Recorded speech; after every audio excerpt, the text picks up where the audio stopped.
Praise to the lord. ఈరోజు దేవుడు మనకిచ్చినటువంటి వాగ్దానం ఏంటంటే యెషయా గ్రంథము 54వ అధ్యాయము 3వ వచనం, కుడివైపునకును ఎడమవైపునకును నీవు వ్యాపించెదవు. ఆమెన్.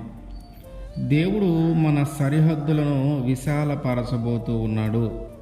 మనము నివసిస్తూ ఉన్న ప్రదేశం నుంచి కుడివైపుకును, మనము నివసిస్తూ ఉన్న ప్రదేశం నుంచి ఎడమవైపుకును దేవుడు మనల్ని విస్తరింపజేయబోతూ ఉన్నాడు. ఆయన మన జీవితంలో ఒక అభివృద్ధిని కలుగు చేయబోతూ ఉన్నాడు. మన యొక్క స్థలము విషయంలోనూ, మన యొక్క ఇంటి విషయంలోనూ, మన యొక్క పొలము విషయంలోనూ ఈ సరిహద్దులన్నీ కూడా దేవుడు విశాలపరచబోతూ ఉన్నాడు. వాటన్నిటిని చుట్టూ వ్యాపింపజేయబోతూ ఉన్నాడు. అయితే మనం చేయాల్సింది ఒకే ఒక్కటి ఉంది. అదేంటంటే దేవుని మాటకు లోబడటం. అబ్రహాం గారు దేవుని మాటకు లోబడి నీ తల్లిని, నీ తండ్రిని, నీకు కావలసిన వాళ్ళందరినీ వదిలేసి రమ్మన్నప్పుడు దేవుని మాటకు లోబడి వచ్చాడు. తనతో పాటు లోతును కూడా తీసుకొని వచ్చాడు. అయితే వారు ప్రారంభంలో ఒక ప్రదేశంలో చెరొక గుడారం వేసుకొని నివసించటం ప్రారంభించారు. వారు నివసించటం ప్రారంభించిన తర్వాత దేవుడు వారి సరిహద్దులను విశాలపరుస్తూ ఉన్నాడు. వారిని అభివృద్ధి చెందిస్తూ ఉన్నాడు.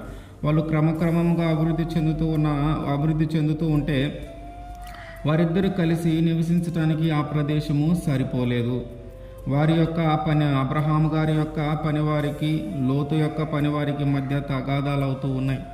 అప్పుడు వచ్చి మాట్లాడుకుంటున్నాడు. లోతు వచ్చి మాట్లాడుతాయా, మన ఇద్దరం కలిసి నివసించడానికి ఈ ప్రదేశము సరిపోవటం లేదు అని చెప్పి అక్కడి నుంచి వేరే ప్రాంతానికి వెళ్ళాడు లోతు. అయితే ప్రారంభంలో వారు నివసించిన ప్రాంతము వారికి సరిపోయింది. కానీ దేవుడు వారిని ఆశీర్వదించటాన్ని బట్టి, దేవుడు వారిని అభివృద్ధి చెందించటాన్ని బట్టి, దేవుడు వారి యొక్క సరిహద్దులను విశాలపరచటాన్ని బట్టి వారు నివసిస్తున్న ఆ ప్రదేశము సరిపోలా. లోతు అబ్రహాము గారిని వదిలిపెట్టి వెళ్ళిపోయిన తర్వాత దేవుడు మళ్ళీ వాగ్దానం చేస్తూ ఉన్నాడు అబ్రహాం గారికి. ఏమనంటే ఒకసారి మనం చూస్తే ఆదికాండము 13వ అధ్యాయము 14-15 వచనాలు. లోతు అబ్రహామును విడిచిపోయిన తర్వాత యెహోవా, ఇదిగో నీ కన్నులెత్తి నీ ఉన్న చోట నుండి ఉత్తరపు తట్టు, దక్షిణపు తట్టు, తూర్పు తట్టు, పడమర తట్టు చూడుము. ఎందుకనగా నీవు చూచుచున్న ఈ దేశమంతటిని నీకును నీ సంతానమునకును సదాకాలము ఇచ్చేదను. అంటే ఆల్రెడీ ఒకసారి వీళ్ళు విస్తరింపజేయబడ్డారు. వారు ఉన్న ప్రదేశము సరిపోనంతగా వీళ్ళు అభివృద్ధి చెందారు. వీరి సరిహద్దులు విశాలపరచబడ్డాయి, వీరి సరిహద్దులు మార్చబడ్డాయి. మళ్ళీ దేవుడు చెప్తూ ఉన్నాడు, ఇదిగో నువ్వు ఉత్తరపు తట్టు చూడు, దక్షిణపు తట్టు చూడు, తూర్పు తట్టు చూడు, ఉత్తరము తట్టు చూడు.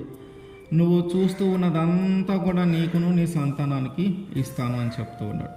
కేవలము దేవుని మాటకు లోబడి, దేవుని మాటను విని అబ్రహాము గారు రావటాన్ని బట్టి దేవుడు ఆయన్ని అంతగా ఆశీర్వదించాడు. మనము కూడా దేవుని మాటకు లోబడి ఉంటే దేవుడు మన సరిహద్దులను కూడా విశాలపరుస్తాడు. మన యొక్క భూమి యొక్క సరిహద్దులు, మన యొక్క స్థలం యొక్క సరిహద్దులు, మన యొక్క ఇంటి యొక్క సరిహద్దులు కూడా ఆయన విశాలపరుస్తాడు. మనల్ని కూడా దేవుడు కుడివైపుకును ఎడమవైపుకును విస్తరింపజేయబడేలాగును, కుడివైపుకును ఎడమవైపుకును వ్యాపింపజేసేలాగును దేవుడు మన జీవితంలో కూడా చేస్తాడు. అయితే మనము ఆయన మాటకు లోబడి ఉండాలి, ఆయన మాటను వినాలి. ఆమేన్.